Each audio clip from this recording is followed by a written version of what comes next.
আজকে চাচা চৌধুরীর বই প্রকাশ হলো, এটা আমাদের কাছে বাঙালির কাছে আমাদের কাছে বড় পাওনা। একদম আমরা ছোটবেলায় যারা চাচা চৌধুরী দেখেছি, অনেক ক্যারেক্টার দেখেছি, ঠিক। কিন্তু আমরা অনেকক্ষণ ধরে লক্ষ্য করলাম যে আপনি চাচা চৌধুরীর বিষয়টাকে বেশ খুব সুন্দরভাবে তুলে ধরছিলেন অ্যাজ এ মাইন্ড আর্টিস্ট।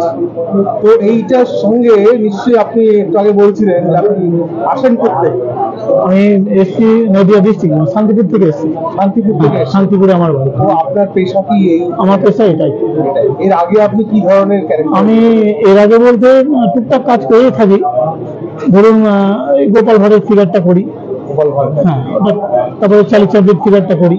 আচ্ছা, এছাড়া আপনার জায়গা, কাজের জায়গাগুলো কোথায়? কাজের জায়গা বলতে ভারতবর্ষে মোটামুটি বিভিন্ন জায়গাতেই হয়, যেমন কলকাতায় তো ওটা তো মাঝে মধ্যে আসি এদিক ওদিক। ঠিক আছে, কাজের জায়গা বলতে আপনার ধরুন কি ধরনের প্ল্যাটফর্মে আপনাকে নিয়ে যাওয়া হয়?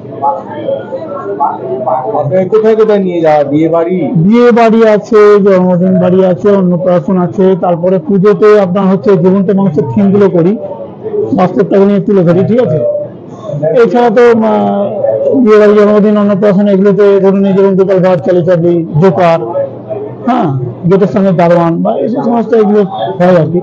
আপনি কি জানেন যে আপনি চাচা চৌধুরী করতে হবে, এই ক্যারেক্টারটা সব আপনি কি পড়েছিলেন? না না না, আমি কোনোদিন করিনি। যাই হোক, আমি এগুলো করেছি বলে আমি যাই হোক কিছুটা এগোতে পেরেছি। এরকম চৌধুরী ব্যাপারটা আপনাকে কিছুই জানায়নি আমাকে, জাস্ট আমাকে বলেছে এই ফিগারটা করতে হবে। তা আমি ওই মোবাইলে ছবিটা দেখলাম আর কি, কার্টুনের ছবিটা, ওর বিষয়বস্তুগুলো আমি জানতে পারবো না।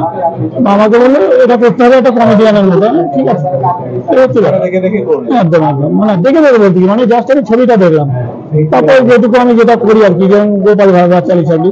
এবার শেষ কথায় আসছি, আপনি তো আজকের এই মোটামুটি প্ল্যাটফর্মটা যে বই প্রকাশের প্ল্যাটফর্মটা, আপনি কিন্তু আজ হিরো। একদম বুঝে গেছেন এতক্ষণ। এই হিরো হওয়ার যে বাসনাটা, অরিজিনাল হিরো হতে গেলে লোকের যে জায়গায় পৌঁছতে হয়, আপনি আজকের বইটার জন্য আপনি কেমন লাগছে? আমার কাছে খুব ভালো লাগবে।